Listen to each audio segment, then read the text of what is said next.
Welcome to the Black Magic Woman podcast with Mundanara Bayles. When you look at our mob, everyone thought we were just going to die out, but we haven't. Probably the most adaptable people on the planet. It's this emergence of this humanality again that I find so enriching. Be wise, be wise, be wise. Look at ways to cost save so that at the end of the day your door's still open. Wadamuli. I'd like to begin by acknowledging the Gubbi Gubbi people, who are the traditional owners of the land where I am today, here on the Sunshine Coast. I'd also like to acknowledge their elders past and present, and I'd also like to extend that acknowledgement to all traditional owners from across the country, from wherever this podcast has been listened to. My guest on this episode is Leah Cameron. When I look at her LinkedIn profile and see some of her achievements, which we'll talk about soon, Leah was Queensland Business Magazine's top 20 under 40, First Nations Lawyer of the Year in 2018, National Indigenous Legal Professional of 2016, but also the founder of Marrawah Law. So welcome to Black Magic Woman, Leah. Thanks for having me. Well, thank you. I guess, when I talk to people on this podcast, it's really important that we establish a relationship and we get to know each other based on who you are and not what you do. So I could Google a lot about what you do, Leah. There's a lot there on the internet. But what I want to know, Leah, is, tell us a bit about yourself and who your mob is. Yeah, well, I'm a Palawa woman from Tasmania, so a long way from home, living in Cairns. But yeah, what else am I? Apart from a businesswoman, I am the mum of two beautiful daughters, a 4-year-old and a 1-year-old. They're good girls. They're a bit of trouble, but that's pretty much me. I mean, I'm even though I'm a long way from home, I'm still very connected with my mob down there, and the few chances a year I get to go back are just so wonderful for me to join in, and catch up from time to time. And thank goodness we can stay connected nowadays with things like Facebook and LinkedIn. Exactly. When I start looking through all of your stuff on the internet and on LinkedIn, I could see you're quite successful, but like I said to listeners, I'm not going to go into what you do straight away. What I want to ask is, what was it like growing up as a black fella in Tasmania? Yeah, it was really interesting actually, because obviously, so my maiden name's actually Brown. So being one of the, easily identifiable families in Tasmania, Browns being one of them. I was very fortunate that I was very connected, grew up with all the mob and went to lots of community events, and, I was fully immersed in all of that and the political struggle at the time as well. So I was very, very fortunate to have that background. And I think what's really set me up for life was the approach that my elders took. And that was basically they let us young fellas have a bit of a voice and have a bit of a go when they thought we were old enough and mature enough to take on some responsibilities. Mm-hmm. And I think what you see because of that is my generation and generations to come really have really excelled in, our personal life and professional life. We've really got it together. You say that. And so I'm incredibly proud to see that. But we're not just that. We're very politically staunch and connected. And so, for example, last year I spent NAIDOC week at home, and it had been the first NAIDOC week I'd had at home for over 10 years. And I actually led a discussion with Michael Mansell about treaty discussions and what it might look like in Tasmania. Mm-hmm. And, I do native title negotiations all around the country, all sorts of legal negotiations. Mm-hmm. And I thought this will be really interesting to see how mob grasp these really complex subjects. And I was totally blown away by the interest that my mob had, but also how much learning they'd done themselves, how across the topic that they'd become, what discussions they'd engaged in sort of offline, And they'd all sort of taken it on board themselves. There was no blaming, a lawyer who didn't give them the right advice. They took that responsibility on themselves and came to the discussion fully armed with information, with questions, and wanted to be really constructive in that debate. And that's what I think of my community. I think of my community as being, really strong together. We've been, very respectful. We have robust discussions, don't worry. But I think, that makes me, it makes me so happy to see that. And the future's really bright for my mob, I think. Well, I heard that there's no blackfellas left in Tassie. Didn't they all die out? Yeah, we do get that. We do get that a lot. So obviously there was a myth going around for a long time that Truganini, the Aboriginal woman, was the last, full blood, as they say, Aboriginal person in Tasmania. Therefore, that's it, full stop, end of story. But as we know, a lot of our mob were removed from the mainland, taken to the island. So very strong community, and that's where my family ended up, and eventually back on the mainland. So that, that's just a bit of a different story, the way ours has been told. But it was, it was a convenient excuse. Of course. But by the same token, mob were persecuted for being black. It was totally ridiculous, and everyone knew they were Aboriginal. Exactly. Even before being persecuted for being black, not many people even know that in Tasmania, the history there, and this is why I think they believe that nobody survived. Was it referred to as the Black Line? Yeah, so that's exactly right. So in about the 1830s, they had the army swept across Tasmania in what was known as the Black Line to basically remove the last of our mob off the mainland and remove them to the Furneaux Islands, which are in the Bass Strait, which is the stretch of water between the mainland and Tasmania. So that had a huge impact. And I think that coupled with, there was this idea going around that my mob were the missing link. So the missing link between man and ape. So we were particularly targeted because we were, I suppose, we looked a bit different, blah, blah, blah.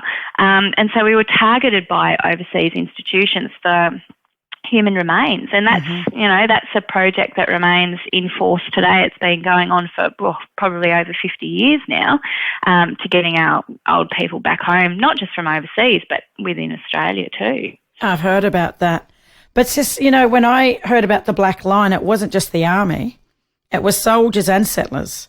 Yeah, that formed absolutely. that line. And I heard, and correct me if I'm wrong, but I heard that the soldiers and settlers literally went from one side of the island to the other and literally tried to shoot everything in sight to completely clear or disperse or whatever you want to call it, basically just to slaughter, to massacre, to get rid of every Aboriginal person on that island. That's right. It was a total act of genocide, as many of them were. It was just particularly devastating, I think, in Tasmania, and that was just part of the discussion of wiping clean, having a clean slate in Tasmania for just a white identity, essentially. Exactly. And whoever survived that, I would say, obviously knew that people were out shooting everyone, so they escaped and got away. And the ones that did get away, you'd say, are survivors of... It's kind of like when you think about the Holocaust in Germany. Totally. And I think there's also a piece around, the Aboriginal women that were taken, forcibly to live with sealers, etc., because they were skilled labour, that sort of thing as well. So there's that discussion around really strong women continuing, traditions despite all of that adversity. And in terms of the sealers, there's a few stories also around Victoria. Absolutely. Where this same things were happening, that sealers were stealing Aboriginal women. That's taking right. women from their communities, from their people, from their families, and they don't realise that this is part of Australia's history. This is not, the Aboriginal history. this is Australian history. And, That's it. you know, we need to start telling these stories because we've been left out of the history books for far too long. That's exactly right. And I think, you know, it's a discourse about our mob, and I think it's a discourse that needs to include, female stories as well. We're often missed out. I love that. So from Tasmania, from growing up as a Tassie girl or a Palawa woman in Tassie, how did you end up at the University of Tasmania? What led you? So did you finish high school? What was high school like? Yeah, look, high school was interesting for me. I found school really hard. I really did. It wasn't easy, unlike my other siblings who just seemed to be a walk in the park. I was, I struggled. I had to study extra hard, and in fact, it was at a time when there was a scheme called the Aboriginal Tutorial Assistance Scheme going around. And so I had a tutor appointed to help me get through my schooling, which was absolutely phenomenal. And to be honest with you, without that, I would not be where I am today, without that extra assistance. Mm-hmm. It made such a big difference, not just academically, but personally, being exposed to people outside of my normal, networks, etc. I became exposed to other opportunities that I might not have otherwise been exposed to. Mm-hmm. So that person, I guess, would have been like not just your tutor, but a mentor and a friend of yours?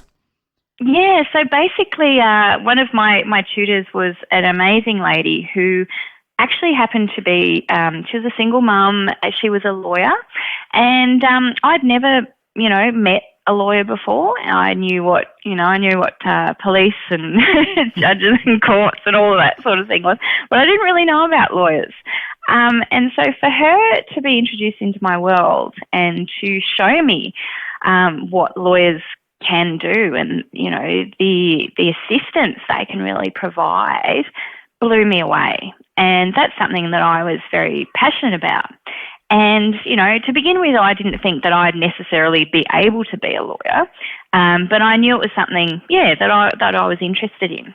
But it gave me, I suppose, something to work towards. And I'd read up on it more and more, and I suppose I was given more confidence that I could do something like this. Even though I'd never been exposed to it and I didn't know anyone who was a lawyer, I thought, hey, I can actually give this a red hot go. I knew it was going to take a lot of work, but I knew I'd have the support if I wanted to give it a go. Mm-hmm. So you went through law school in Tassie? I went through law school and we all survived. It was really tough because, as I said before, if you're not exposed to it, you don't know what to do. Mm-hmm. So it was, learning how to study for university exams, learning how to even study, learning how to navigate, legal libraries, all those sorts of things. And I suppose those sorts of institutions aren't set up for Aboriginal and Torres Strait Islander students. So no, I agree with you there. I don't think they were set up for us to participate in, right? That's it. So, I was very lucky that we had an Aboriginal centre there called Riawana with great Aboriginal and Torres Strait Islander staff who really, some family there, of course, you always get that, but it felt like home. Mm. And so even though the law school was completely foreign, and look, there were lovely people there, it was great in those really stressful times to have a bit of a retreat, somewhere to go to, friendly face and extra assistance when I needed it. I could just imagine for a lot of our mob, even for some of the listeners that are trying to navigate the university world. You've basically started off with that ATAS, which is funding from the Commonwealth to support Aboriginal and Torres Strait Islander students at university to get through their studies. So how important is that to have that assistance with that free tutoring, but also the actual centre where the support for Aboriginal and Torres Strait Islander students, how important that is, because we're a minority in this country, like we make up 3% of the population. And in the university sector, there's not many of us participating in the university sector in terms of number of enrolments, but we have the highest number, obviously, now than ever before. So I could just imagine back in those early days, you went to uni back in you finished in 2006? Yes, I got admitted in 2006. So, I was at university in the early 2000s. So. Yeah. Well, which were interesting times, right? Because the Mabo decision was in the 90s. It was, yep. And before then, people still kind of, and it's still out there today that this, the notion of terra nullius, the land belonging to nobody, basically, and just the attitude towards us, So here you are navigating, this structure or these institutions. And you obviously did quite well because you've come out the other end. You're now a lawyer. And I would say you've achieved so much in what, 10, 12 years of being admitted? Yeah, that's it. It's been an unbelievable 12 years. If you'd said to me at the start, this is what you'd be doing, I wouldn't believe you at all. I mean, even going through university, I thought, oh, yes, I'd like to be a lawyer and I'd work for other people, but never in a million years did I think that I would operate my own business. It was just not ever on the cards or anything that I'd contemplated. So, yeah, things take you in certain directions, I think, for a reason, and they push you when you get a little bit comfortable, which is good. That's always happened in my life, yeah. Well, how did you end up in Cairns? Because you mentioned at the start of the podcast that you're in Cairns, which is a long way from home. Tell us a little bit about, your journey from Tasmania to North Queensland. I know. I'd been I got admitted as a lawyer, and I'd been working for the Tasmanian government for quite some time. I was actually the first Indigenous cadet for the Tasmanian state government, and I worked for the Justice Department. And so I'd been doing all sorts of projects, working for the Anti-Discrimination Commission, working on Aboriginal heritage protection legislation, all those sorts of things. And I felt as though, I don't know, I just wasn't being pushed. I felt as though nothing was going anywhere. And I'd been admitted. I just became really frustrated. So I literally opened the Koori Mail newspaper, saw this ad in North Queensland, Cairns, applied for it and got it. And so it was a sort of frantic packing up my life in Tasmania, packing up the car, hopped on the ferry from Devonport across to the mainland and drove to Cairns, which was completely mad. So I didn't know a soul here. And I'd never been one of those kids that had planned to leave Tassie and go adventuring on the mainland. Like, that wasn't always my dream. It was just, circumstance was where I've gone, you know what, I actually want to do something with this law degree. So that's how it all came about. Well, that's what landed me here, 12 odd years ago. And it's a beautiful place to live and raise a family, and the communities up here are just so incredibly supportive. I'm really blessed, and there's such incredible Indigenous businesswomen around here just who continually inspire me. I don't know what it is. I think there's something in the water. And what beautiful water it is. I know, that's exactly right, especially this time of year. I'm jealous. And I was just going to say, I know you're not going to mention this, Leah, but you were awarded in 2008 and recognised as a Tasmanian Young Achiever of the Year award in the category of Trade and Career Achievement. Yeah, that was a long time ago. No, it seems like a long time ago. Yeah, that was amazing. Really blown away. Like, it was really interesting that they recognised the hard work that I put in, not just professionally, but in terms of community, I suppose, impact at that time, which was great. I'd done a lot of work around repatriating my mob's remains from overseas through the Tasmanian Aboriginal Centre. I'd been selected to do that. So, it was a really busy but wonderful time of my life, and to receive that recognition was just, I was blown away. And which led to then you being awarded the Centenary Medal of Australia. And, yes, that's right. And the Robert Riley Law Scholarship. Yeah, well, the Robert Riley Law Scholarship really made a huge difference in my life. So I received that scholarship for most of my years of studying. And it really meant that I could just focus on the study rather than going, I need to, spend more time working casually, trying to get money together to pay for my textbooks and everything else. Like the basics were covered. And, in what was an already stressful situation, trying to keep up, with the study and everything else, that really, really did help me. And it's a phenomenal scholarship program. Just another one of those things that really did help me get to where I am today. And, that alongside mentoring just was incredible. Excellent. And I just want to kind of highlight to people that are listening to this podcast that we're talking to Leah Cameron, an amazing Aboriginal businesswoman. You're a mother, ended up coming from Tasmania and journeyed all the way to North Queensland, where you are today. And one of your greatest honours, Leah, like you said, that you was asked to negotiate and repatriate your ancestors' remains from the British Museum in London on behalf of the Tasmanian Aboriginal community.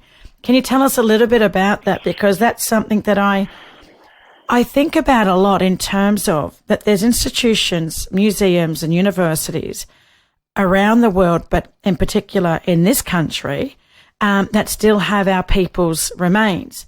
And I saw a media release come out last year from South Australia. And whether it was the museum or the university, I'm not too sure, but they basically had acknowledged that they had over 4,000 skeletal remains that belong to Aboriginal people in this country. So that to me is quite stressful to think about that. That's exactly right. And I think that's why it's something I'm so passionate about. All our old people overseas, not only was the initial taking or the initial, murder, slaughter, you name it, absolutely horrendous. It's the fact that still people continue to resist the return on a number of bases. They say, well, we need it for future study or X, Y, and Z for the greater good of humanity, all those sorts of things. But really, it's just a continual tool of oppression. So in my experience, I was chosen by my community to go over and do some negotiations with a range of institutions. It included, the universities we all know, like Oxford and Cambridge. It included Museum Scotland, British Museum, Natural History Museum, etc. And I found that the approach taken at each institution was quite different. So public institutions were definitely more flexible. They have legislation in place to allow return, which they called deaccession, which was good, but it was still very hard to sort of convey the importance and the significance. As hard as they tried, they didn't always quite get it. So we had to work very closely with them around returns. And when I was over there, I did repatriate some remains from the British Museum, and they tried their utmost to do their best, but it was still a very awkward, exchange, I suppose you could say. But then there were other institutions, for example, University of Cambridge University, and I went with another one of my mob, a fellow called Adam Thompson, similar in age. So here we were in the big wide world going across. And we went there. We had no pre-organised meeting with the university and sort of bundled into this particular department, asked to speak to this particular professor. And she sort of said, oh, gosh, how did you get in here? Maybe not quite words that polite. And, so we were the first people to see some of the remains that had been taken in the 1800s. And what was disturbing was, that, no one had seen it since we'd been there, and it was just, sheer luck that the door was open that day. But just how they approached their interaction with us. So, she plonked, the old person's skull on the table and said, well, this is one of the ones that we've got. We've got others, showed us.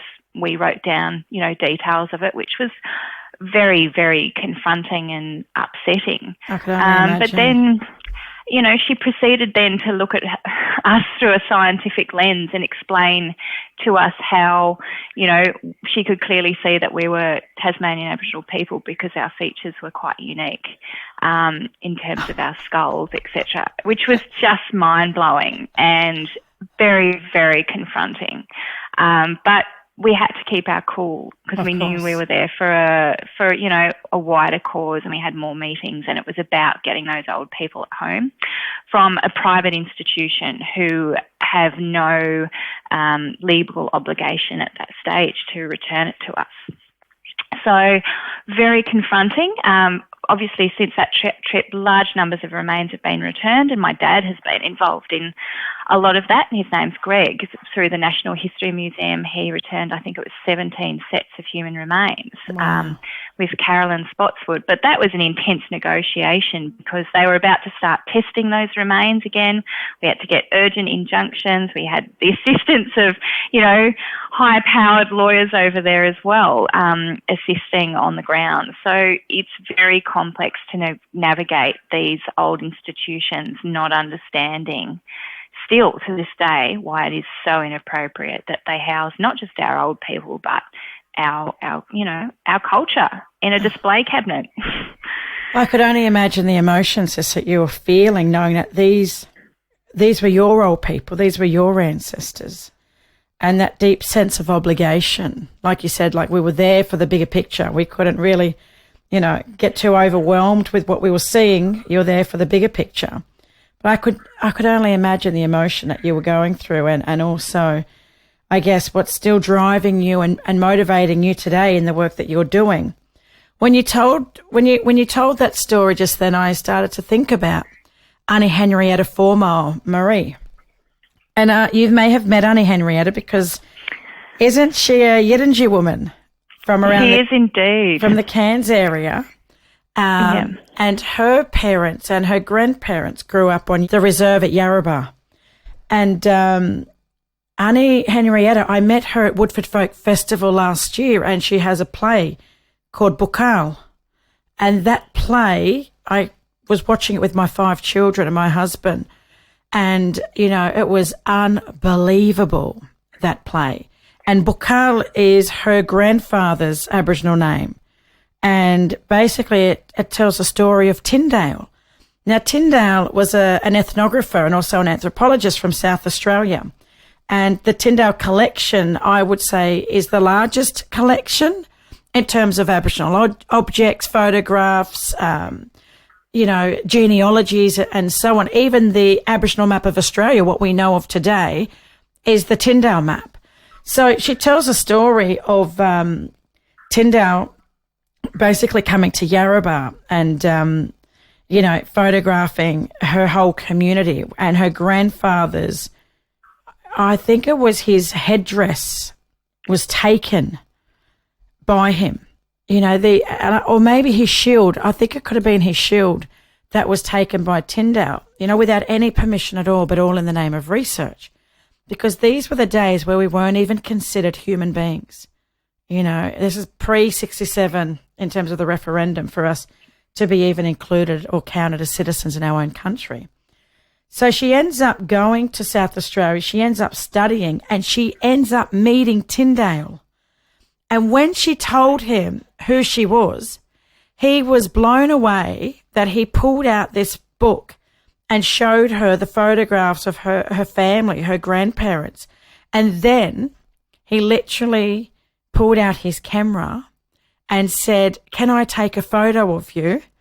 He pulled out a lolly to hand her a lolly to take a photo, because that's what he did back in the day. She could not believe that this was happening, right? Anyways, as she was posing for the photo, this is a real story from Annie Henrietta. As she was posing for the photo, she went, "Boo!" and she scared him. And she couldn't believe that he thought that she would willingly and actively participate. That, like you said, he was looking at her through a scientific lens. And she was just so disgusted that this was happening. But she felt obligated to get back the possessions from her grandfather. An amazing story from an amazing woman. So if you're listening, Annie Henrietta, lots of love to you. Absolutely, yeah. It's a phenomenal story. I have seen the play, and I was in tears, absolutely pouring down my face watching it. And then she came and sat next to me right at the end, and I just looked into her and I started again. It was just, I think it just really resonated with so many people, that story. It was just phenomenal. So, yeah, encourage anyone when we come out of this this time of lockdown to go and see it. It's phenomenal. So moving on to where you are now, Leah, in terms of, setting up your own business, Marrawah Law, what's some of the things that you're doing? And I know we've got COVID-19 happening at the moment, and there's lots of changes in our lives and also the impacts on our businesses. Can you share with us some of the things that you're doing or some of the businesses that you're engaging with or even supporting?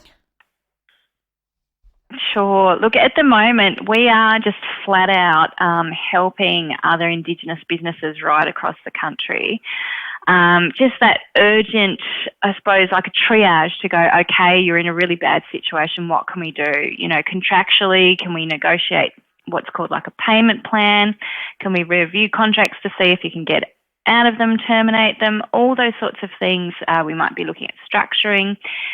So we're flat out doing that, which is, I love that sort of work because it's working directly with mob, it's helping them. This is exactly why I wanted to be a lawyer. It's really sad, I suppose, that many of our Indigenous businesses, we're still young in the scheme of things and we're learning, but for a lot of businesses, I think we'll still struggle to get through this. So the good thing is, though, that I'm really seeing us all pull together and help each other. Whatever resources people have, they're throwing them in and going, all right, well, I can help with this. We want to see each other through it. So that's literally what we're doing at the moment, is fighting with other people to just go, come on, help these businesses as much as we can. So we are doing a lot of pro bono work, but it's great that, we've put the call out to other bigger firms and us top-tier firms and go, okay, we're getting all these requests, you fellas need to help us as well. So it's good that some of the big firms have come to the party and offered to help us, because there are so many Indigenous businesses that need help right now and don't have the cash to pay for it. Well, I was just going to mention that in terms of some support for Indigenous businesses, Supply Nation have the COVID-19, what would you say, webcast for Indigenous businesses that they've been doing. And that's right. Because this podcast has been played and today is Tuesday at 1:00 today, Eastern Standard Time, Australian Eastern Standard Time. Are you part of the webcast, or are you just promoting it on your LinkedIn? I am indeed. No, I'm actually part of it. So, yes, part of it, which is great to be a part of it. Just talking through, I suppose, top kind of 4 issues and some really practical, tools or solutions for business owners to start working through. So starting at things like looking at your contracts, employment law provisions, creating a safe workplace, getting your money in when you've got debtors and negotiating that side of things, where to go to for help, all those sorts of things. So, yeah, it's myself and some other Indigenous business owners on the panel. You can ask questions and we'll answer them to the best of our ability. And, as I said, there's also the ability to take it offline and get further help. And I should point out to listeners that we had Joe Hedger, the lead for the Indigenous sector practice team. I think that's his title. And he actually was talking about the Supply Nation EY webcast last week on his episode. So here we go. Leah's participating in this one in a couple of hours' time. So get onto Supply Nation's website and register for this really important webinar, because it's around navigating legal issues relating to COVID-19, especially for the Indigenous business sector. So, Leah, in terms of, your local community, I hear that you're a regular on Bumabipara, BBM. I am. I do. Look, it is such a joy that each week, and I've been doing this for years, I get to wander down the road to BBM radio and, spend 20 minutes, half an hour getting my ear chewed off by Trendy Trev. But it is such a wonderful day going down there, and it always puts a smile on my face to see the crew and talk about really interesting things. And look, sometimes they're, really practical, down to earth stuff. Sometimes they're a bit more complex. And sometimes they're just, they're often born out of questions that come out of my household. For example, one might be, are you allowed to wear thongs while driving the vehicle? Well, that's a good one. Another one might be, and this has come up more recently actually, is at what age can you leave your kids in your car while you dash into the supermarket or something? Just really practical day-to-day stuff we all face, or around business. We actually ran a big hour-long session the other week about COVID-19 and legal issues around it. So we do a range of things. Just very interesting, and if anyone ever has any suggestions, feel free to give us a call and we'll look into it. And I just want listeners to know that you've been doing a lot of pro bono support for Indigenous businesses during COVID-19, but I hear that you've done a lot of pro bono work for women in general.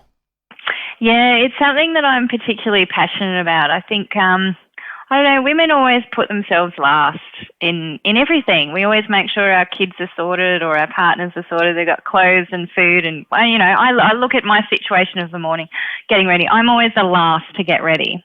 And that's the situation in life too. So we're also the last to put aside money to get legal advice, or there might not even be money there. So that's something I'm very passionate about, is giving women access to legal advice, but also it's about women being in the law, particularly Indigenous women. So, and keeping us there. That's the other thing. So even if we enter the law, we're quite often pigeonholed into doing family law or criminal law. So I'm very passionate about giving Indigenous women lawyers an opportunity to do commercial law and things really outside the box. Might be construction law, you name it.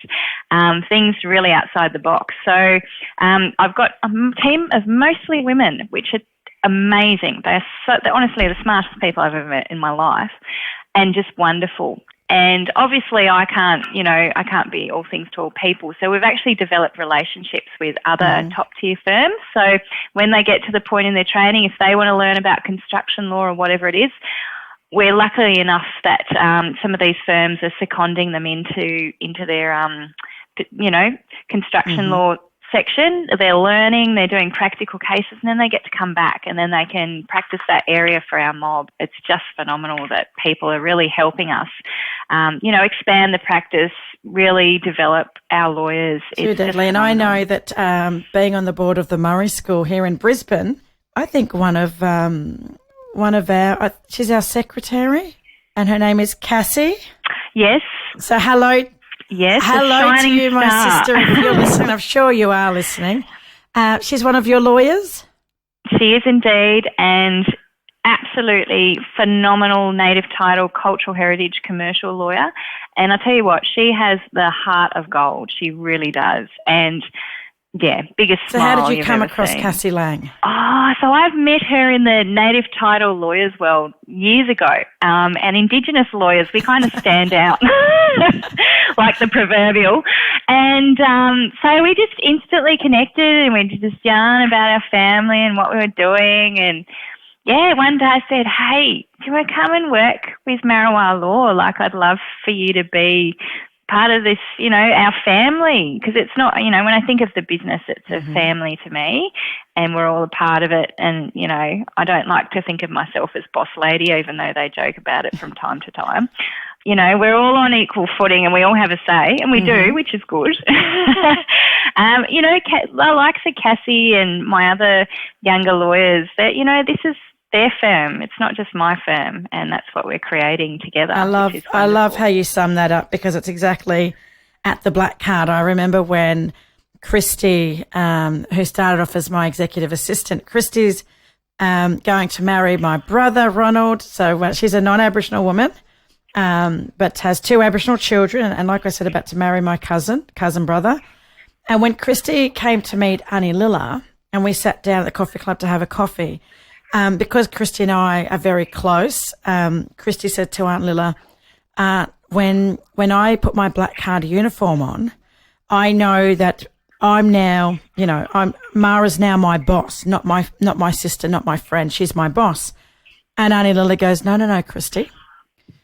When you put black card uniform on, you become Mara's boss. And Christy was quite shocked. She was like, oh, okay. And Aunt Lilla said, no, Mara needs somebody to pull her into line, and that's what you're going to do. And I think Auntie Lilla was just pointing out the importance of Aboriginal terms of reference, right? That we're all equals in terms of that flat lateral governance structure, where male and female sit beside each other, where we complement each other. There's no hierarchy where, I'm at the top because I'm the boss, and then my employees are now down the bottom. Yeah. And then if we have school-based trainees, well, then they're even further down the bottom. That's the Western world. And I'm highly generalising here in terms of saying, that the Western world is, I don't think it's even generalising. I think the Western world is quite hierarchical in terms of structure, especially in organisations, right? But at Black Card, we operate on Aboriginal terms of reference. So all of us are equals. We're all of equal value. One's not above and one's not below. But in terms of the elders, I guess the elders are like a soft hierarchy. Like they're just a tiny little bit above us, but not like a rigid hierarchy. And, the elders don't even act like bosses. We're sitting around and having a cup of coffee. And I think Christy was really uptight the first time that she met Auntie Lilla, and then just realised, that, Christy was just like us. She wasn't any less, that she was coming into our organisation, in a certain role, but she was of equal value to me, the boss. So anyways, that was a really interesting situation to see someone new come into our business and to be told by Aunt Lilla, the founding partner of Black Card, no, you become the boss and you can boss her around. So in terms of, before we wrap up, Leah, I just wanted to quickly mention that you were the recipient or, the winner of the Marrawah Boost Award last year, which was an award between PwC, Pricewaterhouse, and Melbourne Business School's Marrawah Masterclass, which is for Indigenous entrepreneurs. So you won the award last year. I did, and it was phenomenal, actually. Like, to get the professional expertise to go over our operations, see, where we can make improvements, but help us really forecast what we want to do in the future was amazing. And it was amazing because, it was like that initial story where I said, you don't know what you can achieve or if you can't see it. And I suppose there was a part of that about my business. I didn't know where the limits were, where I could push it to next. And they gave me the tools and the understanding to go, hang on a minute, this business can actually grow to be a lot bigger, more successful, and the outcomes we can achieve, beyond my wildest dreams. And for them to show me that, and it wasn't them just going, well, this is just, pie in the sky stuff. This is actually a reality if we do certain things. That was just phenomenal. And it's something as a small business owner, you might have kind of balked it if you had to pay the cost of it, because you're very, very frugal generally. But just understanding that and seeing the impact of that advice was amazing. And so we've started implementing that, and it was going very, very well until this, latest crisis has hit us all. But, that's something, the tools they've given me are going to last a lifetime now. And I'm going to keep going back to them. They've really, really helped me. Them and other Indigenous business owners who have been very generous with their time have really helped me to grow my business, and hopefully it will continue to grow into the future. Yes, I can't wait, sis, to see, your journey from here on in, because I've been following you for about a year.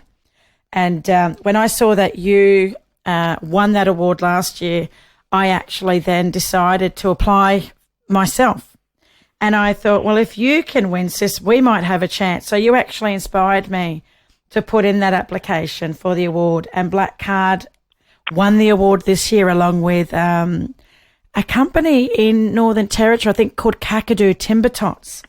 So I just want to say thank you so much. You've been an absolute inspiration, not just to me as an Aboriginal woman in business, but I'm sure to a lot of people in this country, especially women who are trying to make it in the legal sector. But I also want to quickly say before we wrap up that, there's a whole lot going on in our world right now, and there's a whole lot of uncertainty. But if there was a message that you could put out, that you could put out there, especially to the Indigenous business sector, what would it be? My message is, and I've experienced this firsthand, the sector there it's our family, and everybody is going to be willing to help you in those really tough days. We're all in the same boat. So just put a call out for help, send a message, check in, make sure, your mates in business are doing okay. It takes 5 minutes out of your time to help someone else, and people want to help you. So yeah, don't be shame about it. Do it. I do it all the time. And blackfellas are like that, right? Yeah, that's it. So it's, as I said before, it's really helped me to get to where I am today. And as I said, we all go through those bad patches. This is one of them all right now, but we'll get through it. And how together. can people find you, Leah, if they wanted to engage? So you can go to our website. You can go to marrawahlaw.com.au. That's our website. We are on Facebook. We do all of that kind of stuff. Or you can give us a call on 074041 3088. Excellent. Well, sis, look, like I said, it's been an absolute pleasure to yarn with you and just to catch up and to hear your story, which I think it's really important that we can share this with people, especially while they're going through a bit of a crisis or through some challenging times. So, thanks for taking the time out of your busy schedule, and I look forward to yarning with you again. Me too. Thank you. No worries, sis. Have a good day. Bye. And that was the deadly sister, Leah Cameron, the founder of Marrawah Law, a Palawa woman from Tasmania who is living now in beautiful North Queensland. Leah's been literally the recipient of many awards in terms of the Price Waterhouse Murrah Indigenous Boost Award, Supply Nation Indigenous Businesswoman of the Year Award in 2019. She actually didn't win that award, but she was a finalist. So the Cairns Chamber of Commerce, she definitely won that award in the Indigenous Business Excellence category, and many, many more achievements. On our next episode of Black Magic Woman, I yarn with Amanda Heyman and Troy Casey from Blacklash Collective, an amazing couple who recently just had a baby Charlie, but have got an amazing business in Brisbane in the arts. And they've got a shop called Open House Collective where they support First Nations artists in terms of stocking their arts and crafts. So you don't want to miss that episode. If you've enjoyed listening to the Black Magic Woman podcast, go and review and rate the podcast at the Apple Store. We're on social media. You can go to Black Magic Woman podcast on Instagram and also on Facebook. Thanks so much for your company. Until next time, take care.